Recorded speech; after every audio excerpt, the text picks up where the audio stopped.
ओम नमो भगवते वासुदेवाय। नारायण नमस्कृतं नरं चैव नरोत्तमं देवीं सरस्वती व्यासं ततो जयमुदीरयते। मूकं करोति वाचालं पङ्गुलयति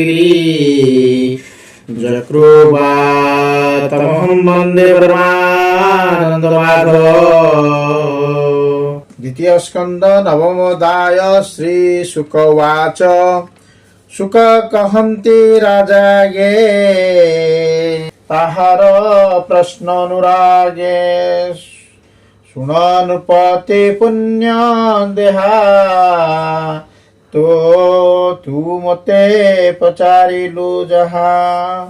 विष्णुर क्रीडा आत्मगुण सृष्टि पालन संहारण। आत्मा माया रे सृष्टि करे से माया केवा कड़ी पारे।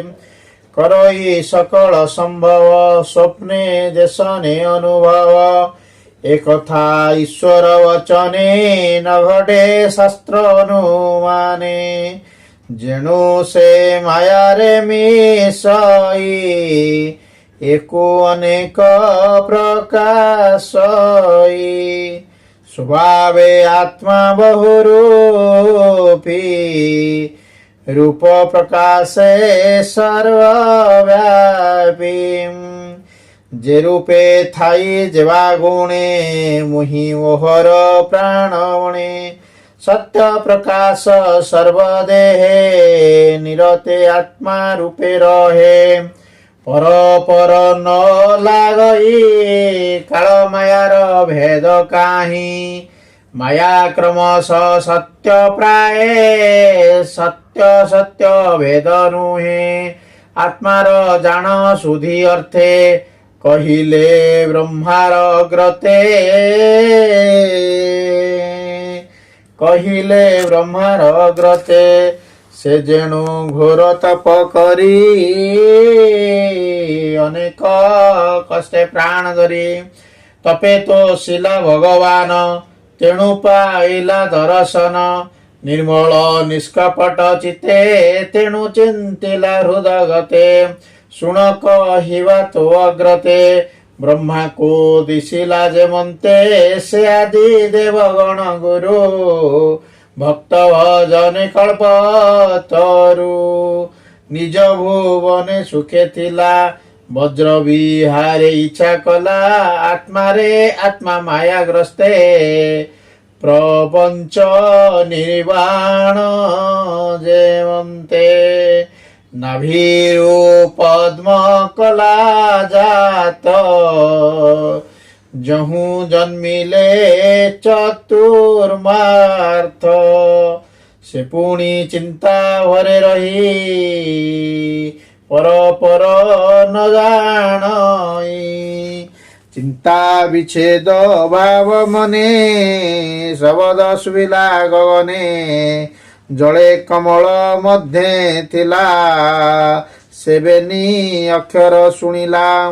ओंकार आदि षडदश पंचमिशिते एकविंश। शबदे तप उच्चारण निष्किंजनक निज धन। सेवाणी शुणी ब्रह्मा कन्ने निरोड़ी चाहिला गगने। दिग सहिते अनाइला कहीं जे किछि न दिखिला।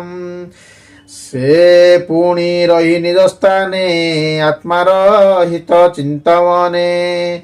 जानिला ए परम तत्व तप साधने। देला चित ए मोर हित बोली जानी। निश्चल मने कुश पाणी। अमोघ दृष्टि से विधाता तपे बढ़िला तार चिंता। देववर से दश दशत तपे से कला दृढ़ चित। मन पवन कला बंदी दश इंद्रिय गण रुधि। से सत्य तपे सर्वलोके तप सृजन अतिरेके। तप प्रतापे नरहरि मिलिले निज रूप धरि से रूप न जानती केही माया संसार देह वही विष्णु प्रसन्ने प्रजापति छाड़िला मनु दुख भ्रांति शून्य विजये नर हरि अशेष देवंकरे हरि जार शरीरे रजत में पशि न पारंती सभ्रमे जे अन्य कालर विक्रम सेवा होइब काहि क्षम माया न पारे पशि जहि देवे जानिबे ताहा काहि विमान मध्ये नारायण वेष्टित परिषदगण सर्वे दिशन्ति विष्णु तेजे स्वभावे चारि चारि भुज श्याम सुंदर नूर्वर्ण श्याम सुंदर नूर्वर्ण अरुण पंकजलोचन हलदी वस्त्र परिधान सुरचि सुंदर वदन मणिलंबित कंठदेशे काम कंजन निज वेशे प्रबाल वैदुर्जर ज्योति मुरुलाय प्राय झटकन्ति किरीट गंजन कपोल श्रवण मकर कुंडल तेज विराजे नभस्थली वेष्टित पारिषद मेली दिव्य कामिनी गहणे बिजुली नील मेघे जेने बिजुली मेघे जेने अष्ट विभूति संग मेले कमला सेबे पाद मूले दिव्य दोलिका मध्य नारी पुष्पवर से स्तुति करी जे रूपे विष्णु नभस्थले ब्रह्मा देखिले बेनी डोले जार महिमा दासरथी भक्त जनक अधिपति जगतपति सर्वगति तामाया केही न जानन्ति सुंदर सुनंद नंद प्रचालादि अर्घ गण सहिते आमोदी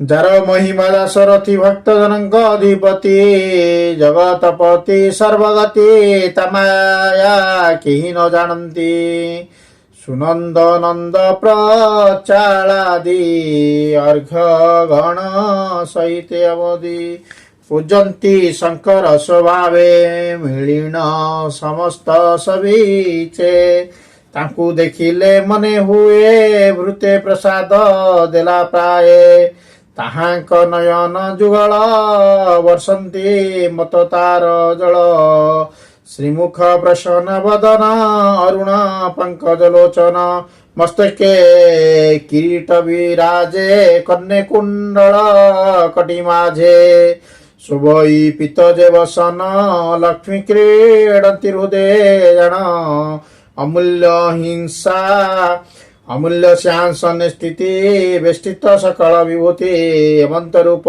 ब्रह्मा देखि उठिले आसन उपेके कृष्णर दर्शने आह्लाद आनंदे होई गदगद लोमहर से तनुपुन्न प्रेम भरे अश्रुलोचन कृष्णर पाद पद्मे चाहि मिलिला शिरे कर देई आनंद सागरे बुड़िले अधिक आत्मा पाशोरिला अति आनंदे प्रेम सुखे से ब्रह्मा विष्णु रसमुखे प्रजा सजने तार मन जानिले प्रभु भगवान ब्रह्मा वदन हरि चाहि सत हास्ये वाक्य कही आत्मार प्राय प्राय कही ब्रह्मार कर करे धरी कर अंजलि ब्रह्मा करे संभ्रमे विनम्र सादरे श्रीभगवानुवाच हे वेदगर्भ सृष्टि अर्थे तुम्भे जे तपेतोषि मते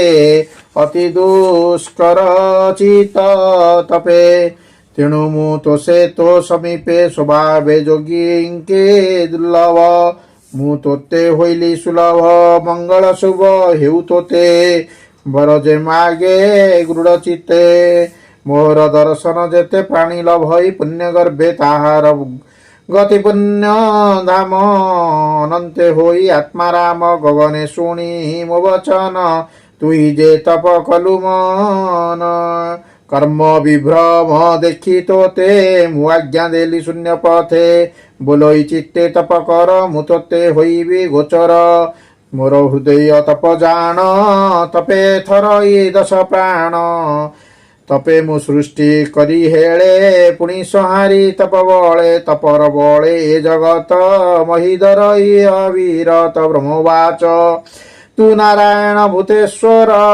प्राणी हृदय तो विहार त्रुहृद पद्म मध्ये थाऊ प्राणी के उपदेश देऊ एणु मोहर मन जाणी जे आज्ञा देलु चक्रपाणी अनाथ नाथ तो महिमा के जानी पारे गुण सीमा कि जानी पारे गुण सीमा मु तोर चरणे किंकर एवंते आज्ञा मते कर रूप रूप तोर जेते सृष्टि करू तू जेवंते तू माया जोगे सृष्टि करी तोर शिक्षा रे तोर पूरी ए सृष्टि करी संहार तू नाथ परम कारण सृष्टि संकल्पे मोर इच्छा तू नाथ कर सृष्टि दीक्षा स्वसंत स्वत्रे उन्न नाभि क्रीडई जन्ने धने भावी तेमंत बुद्धि दिय मते सृष्टि करई जमंते सृष्टि स्मरणे भगवान केबे नाही मोर ज्ञान बंधु जे परि बंधु देखी सकल कर्म से पक्षी करई बंधुर आदर से परि कलु दामोदर मुते दे मागुछि जे हा गर्व न छुई मोर काया सृष्टि करीण तो सेवारे मो मन हरिव निश्चले तो अनुग्रह जेबे मोते तु नाथ बस मोर चिते श्री भगवान उवाच शुण विधाता मोर वचन जेणे लभिव सृष्टि ज्ञान सृष्टि सजन अंगे जेते हरस कहूँ तो अग्रते जे रूप गुण कर्म भाव से तत्व ज्ञान तो होइब प्रसरी मोर अनुग्रहे सर्व ज्ञान तोर देहे सुशिर गे मुहि एक मत हूँ प्रकाशे अनेक शत शत परे मुहि जे अवसरे शेष होई अर्थ को छाड़े जने चिंते प्रतीत जन्ने आत्मा हते माया प्रकाश से प्रमाण गगन जन्ने ज्योतिर्गण ये जीव स्थूल सूक्ष्म जेते प्रकाश हन्ति पचभूते छाड़ी पसंती पुण पुण मो माया शरीरे प्रमाण तोर प्रस्तावे प्रजापति कहली सृष्टि यथाकृति जेझा विचार अनुसारे सर्वकाल दिव्य माने ये मोर तत्व ज्ञान बळे धर तू समाधि निश्चले कल्प विकल्प तोर चित केबे नहीं विमोहित से निराकार भावग्राही ब्रह्मा को सृष्टि तत्व कहीं तक्षणे ब्रह्मार ग्रते गोविंद गले शून्य पथे कृष्ण न देखी प्रजापति पथे अनेक कले स्तुति कर अंजलि शिरे दे अनेक भावरे विमोही विश्व सर्जिले विश्व तेज पूर्वर प्राय नाना बीर्जे से धर्म गति प्रजापति नियुक्त निजुक्त आत्मा महागति प्रजा कल्पना चिंता करी आत्मा रहिते मन धरी नारद वाक्ये वेदवर हरि महिमा गोचर जेते कहिले सृष्टि अर्थे मायार महिमा जेमते जानिबा अर्थे महामुनि कही विदाता हेले तुनी ब्रह्मा नारद प्रश्न जेते कहलु तुमर ग्रते नारद सावधाने सुन ये भागवतर प्रमाण 10 लक्ष रे यहाँ जानी जेबा कहिलु परिमाणी एकथा सरस्वती तटे कहिले व्यासଙ୍କ निकटे शत 16 के परिमाणी व्यासे नारद मुकु शुणी से व्यास मुनि तोष चित्ते 18 सहस्र ग्रंथ जुक्ते मु शिक्षा कली तांक तहु तु भाग्यवंत नृप जहु एबे मु तोहर अग्रते कहिबी पचारिलु जेते मंत परिचित मिले सुख कहिले गंगा कोले 10 लक्ष रे भागवत कहिले विप्र जगन्नाथ इति श्री भागवते महापुराणे परमहंस सहितं वैशिष्ट्यं द्वितीय स्कंदे श्री महाभागवत प्रभुदिवन्न नाम नवमोऽध्याय।